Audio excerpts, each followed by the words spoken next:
ನಮಸ್ಕಾರ. ಇವತ್ತು ನಮ್ ಹತ್ರ ಒಂದು ಕುತೂಹಲಕಾರಿ ಮೂಲ ಇದೆ. ಇದು ಕನ್ಯಾ ರಾಶಿಯವರ ಬಗ್ಗೆ ಒಂದು ದೊಡ್ಡ ಭರವಸೆ ಕೊಡ್ತಿದೆ. ಅವರ ಜೀವನದಲ್ಲಿ ಒಂದು ಸುವರ್ಣ ಅಧ್ಯಾಯ ಶುರುವಾಗಲಿದೆ ಅಂತ. ಇದು ಕೇಳೋಕೆ ತುಂಬಾ ಚೆನ್ನಾಗಿದೆ, ಆದ್ರೆ ಇದು ನಿಜನಾ ಅಥವಾ ಸುಮ್ನೆ ಒಂದು ಕಲ್ಪನೆನಾ? ಹೌದು, ಇದೇ ಎಲ್ಲರ ಪ್ರಶ್ನೆ. ಇದರ ಆಳಕ್ಕೆ ಇಳಿದು ನೋಡೋಣ. ಈ ಮೂಲದಲ್ಲೇ ಕೆಲವು ಸುಳಿವುಗಳಿವೆ. ಹೌದು. ಕುತೂಹಲಕಾರಿ ವಿಷಯ ಏನಂದ್ರೆ, ಈ ಮೂಲ ಭವಿಷ್ಯದ ಬಗ್ಗೆ ಹೇಳೋಕು ಮುಂಚೆ ಅವರ ಭೂತಕಾಲದ ಬಗ್ಗೆ ಮಾತಾಡತ್ತೆ. ಓ ಹಾಗಾ? ಹೌದು. ಆ ಸುವರ್ಣ ಅಧ್ಯಾಯಕ್ಕೆ ಅಡಿಪಾಯ ಹಾಕಿದ್ದೇ ಅವರ ಹಿಂದಿನ ಕಷ್ಟದ ದಿನಗಳು ಅಂತ ಇದು ವಾದಿಸುತ್ತೆ. ಅಂದ್ರೆ ಅವರ ಜೀವನದ ಕಥೆಯ ಮೊದಲ ಕೆಲವು ಪುಟಗಳು ಕಠಿಣವಾಗಿದ್ರೂ ಅದೇನೇ ಮುಂದಿನ ಸುಂದರ ಅಧ್ಯಾಯಕ್ಕೆ ಕಾರಣ ಅಂತ. ನಿಖರವಾಗಿ. ಹಾಗಾದ್ರೆ ಅವರ ಆ ಭೂತಕಾಲದ ಪುಟಗಳಿಂದಲೇ ಶುರು ಮಾಡೋಣ. ಈ ಮೂಲದ ಪ್ರಕಾರ ಕನ್ಯಾ ರಾಶಿಯವರ ಜೀವನ ಅಷ್ಟೊಂದು ಸುಲಭವಾಗಿರ್ಲಿಲ್ಲ. ಖಂಡಿತ ಇಲ್ಲ. ಹೂವಿನ ಹಾಸಿಗೆಗಿಂತ ಹೆಚ್ಚಾಗಿ ಮುಳ್ಳಿನ ಹಾದಿನೇ ಆಗಿತ್ತು ಅಂತ ಹೇಳಲಾಗಿದೆ. ಚಿಕ್ಕ ವಯಸ್ಸಲ್ಲೇ ದೊಡ್ಡ ಜವಾಬ್ದಾರಿಗಳು. ಹೌದು, ಜವಾಬ್ದಾರಿಗಳು, ಕಠಿಣ ಸನ್ನಿವೇಶಗಳು, ಇದೆಲ್ಲ ಅವರನ್ನು ಹುಡುಕೊಂಡು ಬರುತ್ತೆ.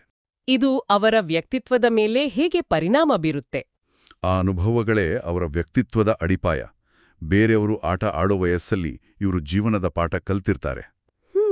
ಅದಕ್ಕೆ ಅವರಲ್ಲಿ ವಯಸ್ಸಿಗಿಂತ ಒಂದು ಹೆಚ್ಚಿನ ಪ್ರಬುದ್ಧತೆ, ಒಂದು ಗಾಂಭೀರ್ಯ ಕಾಣಿಸುತ್ತೆ. ಹೌದು, ಅವರ ಮುಖದಲ್ಲಿ ಅದನ್ನ ಗಮನಿಸಬಹುದು.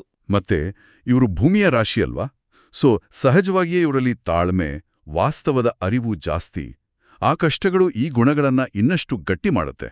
ಇಲ್ಲಿ ಒಂದು ಪಾಯಿಂಟ್ ನನ್ನ ಗಮನ ಸೆಳೆಯಿತು.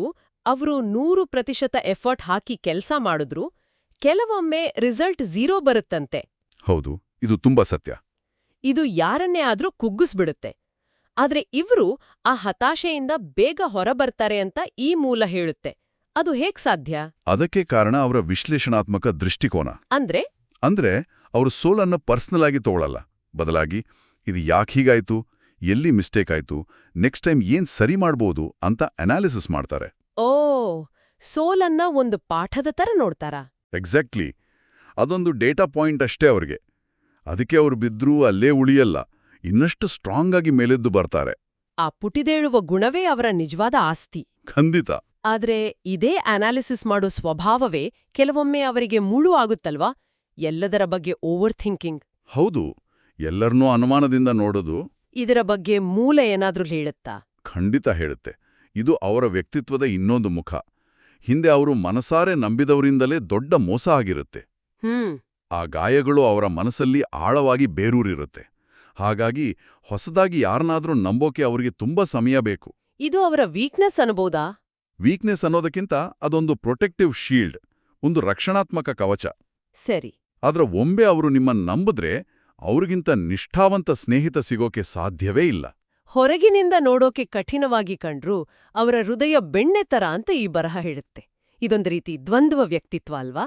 ಹೌದು, ಅವರ ಕೋಪಕ್ಕೂ ಒಂದು ಕಾರಣ ಇರುತ್ತೆ. ಅನ್ಯಾಯವನ್ನು ಅವರು ಸಹಿಸೋದಿಲ್ಲ. ಸರಿ. ಆದ್ರೆ ಕೋಪದಲ್ಲಿ ಕಠೋರವಾಗಿ ಮಾತಾಡಿದ್ರು ಆಮೇಲೆ ಅವರಿಗೆ ಹೆಚ್ಚು ನೋವಾಗುತ್ತೆ. ಅವರ ಇನ್ನೊಂದು ಮುಖ್ಯ ಗುಣ ಸ್ವಾಭಿಮಾನ. ಗಂಜಿ ಕುಡಿದ್ರೂ ಪರವಾಗಿಲ್ಲ, ಯಾರ ಮುಂದೇನೂ ಕೈ ಚಾಚಬಾರ್ದು ಅನ್ನೋದು ಅವರ ತತ್ವ. ಹೌದು ಹೌದು. ಅವರ ನಿರ್ಧಾರಗಳು ಅಷ್ಟೇ. ತುಂಬಾ ಯೋಚನೆ ಮಾಡಿ ಮುಂದಿನ 10 ಹೆಜ್ಜೆಗಳ ಬಗ್ಗೆ ಆಲೋಚಿಸಿಯೇ ತೀರ್ಮಾನ ತಗೊಳ್ತಾರೆ. ಓಕೆ, ಇಲ್ಲಿವರೆಗೂ ಅವರ ವ್ಯಕ್ತಿತ್ವ, ಅವರ ಭೂತಕಾಲದ ಬಗ್ಗೆ ಮಾತಾಡಿದ್ವಿ. ಆದ್ರೆ ಈಗ ಈ ಮೂಲ ಒಂದು ದೊಡ್ಡ ತಿರು ತಗೊಳುತ್ತೆ. ಅವರ ಜೀವನವನ್ನ ಒಂದು ದೊಡ್ಡ ದೈವಿಕ ಶಕ್ತಿ ರಹಸ್ಯವಾಗಿ ನಿಯಂತ್ರಿಸ್ತಿದೆ ಮತ್ತು ರಕ್ಷಿಸ್ತಿದೆ ಅಂತ ಹೇಳುತ್ತೆ. ಇದೊಂದು ದೊಡ್ಡ ಸ್ಟೇಟ್ಮೆಂಟ್. ಹೌದು, ಇಲ್ಲಿಂದ ಚರ್ಚೆ ಒಂದು ಸ್ಪಿರಿಚುವಲ್ ಡೈಮೆನ್ಷನ್ ತಗೊಳ್ಳುತ್ತೆ. ಆ ದೈವಿಕ ಶಕ್ತಿ ಕೈಲಾಸವಾಸಿ ಶಿವ ಅಂತ ಈ ಮೂಲ ಸ್ಪಷ್ಟವಾಗಿ ಗುರುತಿಸುತ್ತೆ. ಶಿವನೇ ಯಾಕೆ? ಯಾಕಂದ್ರೆ ಕನ್ಯಾ ರಾಶಿಯವರ ಕೆಲವು ಗುಣಗಳು, ಅಂದ್ರೆ ಅವರ ಗಂಭೀರ ಸ್ವಭಾವ, ಏಕಾಂತ ಪ್ರೀತಿ, ದೃಢ ನಿಶ್ಚಯ, ಪ್ರಾಮಾಣಿಕತೆ. ಓಕೆ, ಈ ಗುಣಗಳೆಲ್ಲವೂ ಶಿವನ ಗುಣಲಕ್ಷಣಗಳಿಗೆ ತುಂಬಾ ಹತ್ತಿರವಾಗಿದೆ. ಹಾಗಾಗಿ ಒಂದು ರೀತಿಯ ನ್ಯಾಚುರಲ್ ಕನೆಕ್ಷನ್ ಇದೆ ಅಂತ ಇಲ್ಲಿ ಹೇಳಲಾಗ್ತಿದೆ. ಅಂದ್ರೆ ಕನ್ಯಾ ರಾಶಿಯವರು ಆ ದೈವಿಕ ಶಕ್ತಿಯ ಒಂದು ಸೀಕ್ರೆಟ್ ಪ್ರಾಜೆಕ್ಟ್ ಇದ್ದ ಹಾಗೆ. ಹಾ, ನೀವು ಹೇಳಿದ್ದು ತುಂಬಾ ಚೆನ್ನಾಗಿದೆ. ಅವರಿಗೆ ಗೊತ್ತಿಲ್ಲದ ಹಾಗೆ ಅವರನ್ನು ಪರೀಕ್ಷೆ ಮಾಡಿ, ಟ್ರೈನಿಂಗ್ ಕೊಟ್ಟು, ಯಾವುದೋ ದೊಡ್ಡ ಜವಾಬ್ದಾರಿಗೆ ಸಿದ್ಧ ಮಾಡ್ತಿರೋ ತರ ಇದೆ. ಮೂಲತಃ ಮೂಲ ಅದನ್ನೇ ಹೇಳಕ್ಕೆ ಪ್ರಯತ್ನಿಸ್ತಿದೆ. ಅವರ ಲೈಫಲ್ಲಿ ಸ್ವಲ್ಪದರಲ್ಲೇ ಮಿಸ್ ಆದ ದೊಡ್ಡ ದೊಡ್ಡ ಅಪಘಾತಗಳು ಹೌದು. ಅಥವಾ ಆರೋಗ್ಯ ಸಮಸ್ಯೆಗಳ ಹಿಂದೆ ಈ ಅದೃಶ್ಯ ರಕ್ಷಣೆ ಇದೆ ಅಂತ ವಾದಿಸುತ್ತೆ. ಕೆಲವರಿಗೆ ದೈವಿಕ ಪರಿಮಳ, ಘಂಟೆಯ ಸದ್ದು ಅಥವಾ ಕರ್ಪೂರದ ವಾಸನೆ ಅನುಭವಕ್ಕೆ ಬರುತ್ತೆ ಅಂತನೂ ಹೇಳಲಾಗಿದೆ. ಹೌದು, ಇದೆಲ್ಲ ಆ ಶಕ್ತಿಯ ಇರುವಿಕೆಯ ಸಂಕೇತಗಳು ಅಂತ ಮೂಲ ವಿವರಿಸುತ್ತೆ. ಸರಿ, ಈ ದೈವಿಕ ಸಂಪರ್ಕ ಇದೆ ಅಂತ ಒಪ್ಕೊಳ್ಳೋಣ.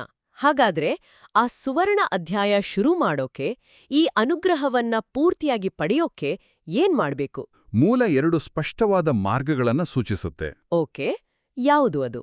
ಮೊದಲನೆಯದು ಶಿವನ ಆರಾಧನೆ. ಪ್ರತಿದಿನ ಸ್ನಾನದ ನಂತರ ಓಂ ನಮಃ ಶಿವಾಯ ಮಂತ್ರವನ್ನ 108 ಬಾರಿ ಜಪಿಸುವುದು. ಒಂದು ನಿಮಿಷ, ಜೀವನದ ಎಲ್ಲಾ ದೊಡ್ಡ ಸಮಸ್ಯೆಗಳು ಕೇವಲ ಒಂದು ಮಂತ್ರ ಹೇಳೋದ್ರಿಂದ, ಒಂದು ಪೂಜೆಯಿಂದ ಹೋಗುತ್ತೆ ಅನ್ನೋದು ಸ್ವಲ್ಪ ಸರಳೀಕರಣ ಅನಿಸುತ್ತೆ ಅಲ್ವಾ? ಹೌದು.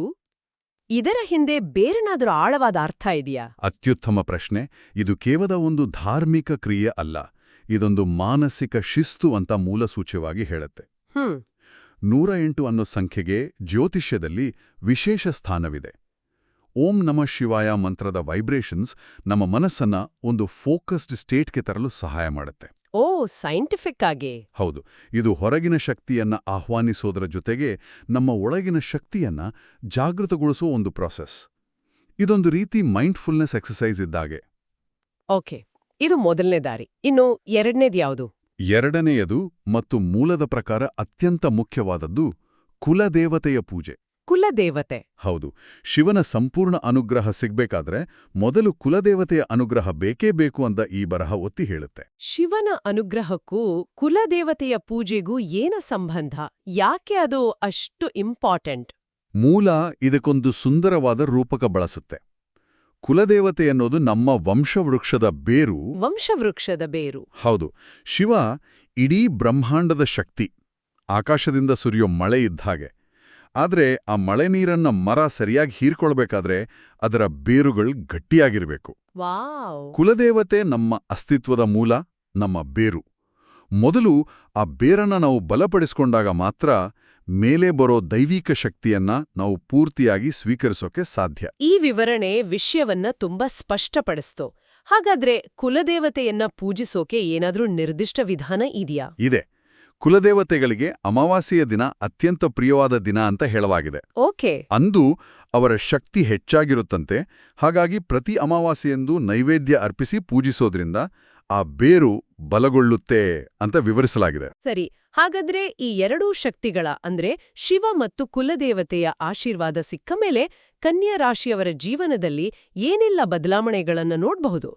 ಆ ಸುವರ್ಣ ಅಧ್ಯಾಯ ಅಂದ್ರೆ ನಿಜವಾಗಿ ಏನು?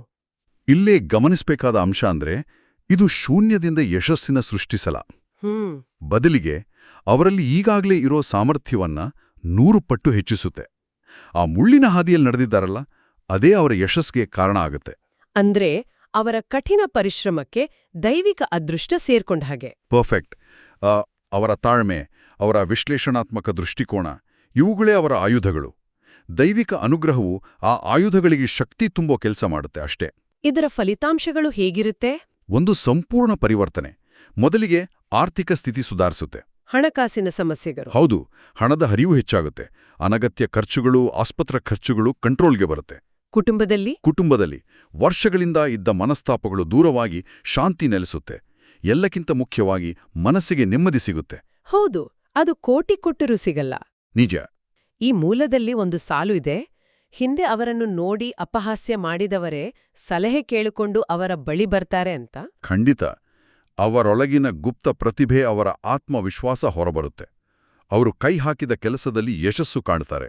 ಮುಟ್ಟಿದ್ದೆಲ್ಲ ಚಿನ್ನ ಅನ್ನೋ ಹಾಗೆ. ಹೌದು. ಆ ಮಾತಿಗೆ ಅವರು ಉದಾಹರಣೆ ಆಗ್ತಾರೆ. ವೈವಾಹಿಕ ಜೀವನದಲ್ಲಿ ಸಂಬಂಧಗಳು ಗಟ್ಟಿಯಾಗುತ್ತೆ, ಮಕ್ಕಳ ಭವಿಷ್ಯ ಉಜ್ವಲವಾಗುತ್ತೆ. ಹೀಗೆ ಜೀವನದ ಎಲ್ಲಾ ಕ್ಷೇತ್ರಗಳಲ್ಲೂ ಒಂದು ಬ್ಯಾಲೆನ್ಸ್ ಮತ್ತು ಪ್ರಗತಿ ಕಾಣಿಸುತ್ತೆ. ಹಾಗಾದ್ರೆ ಈ ಇಡೀ ಚರ್ಚೆಯ ಸಾರಾಂಶವನ್ನ ಹೀಗೆ ಹೇಳಬಹುದಾ? ಕನ್ಯಾ ರಾಶಿಯವರ ಜೀವನದ ಆರಂಭದ ಕಷ್ಟಗಳು, ಅವಮಾನಗಳು, ಸೋಲುಗಳು ಯಾವುದೂ ವೇಸ್ಟ್ ಅಲ್ಲ. ಖಂಡಿತ ಅಲ್ಲ. ಆ ಸುವರ್ಣ ಅಧ್ಯಾಯ ಅನ್ನೋದು ಅವರಿಗೆ ಸುಮ್ಮನೆ ಸಿಗೋ ಗಿಫ್ಟ್ ಅಲ್ಲ. ಬದಲಿಗೆ ಅವರು ತಮ್ಮ ಕಣ್ಣೀರು ಮತ್ತು ಬೆವರಿನಿಂದ ಗಳಿಸಿಕೊಂಡಿರುವ ಅರ್ಹವಾದ ಪ್ರತಿಫಲ. ನಿಖರವಾಗಿ. ಆ ಸುವರ್ಣ ಅಧ್ಯಾಯ ಅನ್ನೋದು ಅವರಿಗೆ ಯಾಲೋ ಕೊಡುವ ಭಿಕ್ಷೆ ಅಲ್ಲ, ಅದು ಅವರೇ ಕಟ್ಟಿ ನಿಲ್ಲಿಸೋ ಸಾಮ್ರಾಜ್ಯ. ವಾವ್. ಅವರ ಹಿಂದಿನ ಅನುಭವಗಳು ಆ ಸಾಮ್ರಾಜ್ಯದ ಅಡಿಪಾಯ. ದೈವಿಕ ಶಕ್ತಿಗಳು ಆ ಅಡಿಪಾಯದ ಮೇಲೆ ಭವ್ಯವಾದ ಕಟ್ಟಡ ಕಟ್ಟೋಕೆ ಸಹಾಯ ಮಾಡ್ತವೆ ಅಷ್ಟೇ. ಈ ಚರ್ಚೆ ಕೇಳುಗರಿಗೆ ಯೋಚಿಸೋಕೆ ಒಂದು ಆಳವಾದ ವಿಷಯವನ್ನ ಕೊಟ್ಟಿದೆ. ಹೌದು. ಕೊನೆಯದಾಗಿ ಚಿಂತನೆಗೆ ಇಲ್ಲೊಂದು ವಿಷಯವಿದೆ. ಹೇಳಿ. ಈ ಮೂಲ ಶಿವನನ್ನ ರಕ್ಷಕ ಅಂತ ಹೇಳುತ್ತೆ. ಆದ್ರೆ ಶಿವ ಲಯಕಾರಕ ಕೂಡ ಹೌದು. ಅಂದ್ರೆ ನಾಶ ಮಾಡೋವನು. ಹಾಗಾದ್ರೆ ಕನ್ಯಾರಾಶಿಯವರು ಎದುರಿಸಿದ ಕಷ್ಟಗಳು ಮತ್ತು ಪರೀಕ್ಷೆಗಳು ಕೇವಲ ದುರದೃಷ್ಟವಲ್ಲ, ಬದಲಾಗಿ ಅವರ ಹಳೆಯ ನಿಷ್ಪ್ರಯೋಜಕ ನಂಬಿಕೆಗಳನ್ನ ಲಯ ಮಾಡಲು ಅಂದ್ರೆ ನಾಶ ಮಾಡಲು ಆ ದೈವಿಕ ಶಕ್ತಿಯೇ ರೂಪಿಸಿದ ಒಂದು ಮಾರ್ಗವಾಗಿರಬಹುದೇ? ಓ. ಆ ಹಳೆಯದನ್ನ ನಾಶ ಮಾಡಿದ ನಂತರವೇ ಆ ಜಾಗದಲ್ಲಿ ಹೊಸ ಸುವರ್ಣ ಅಧ್ಯಾಯವನ್ನ ಸೃಷ್ಟಿಸೋಕೆ ಸಾಧ್ಯವಾಗುತ್ತಲ್ವಾ?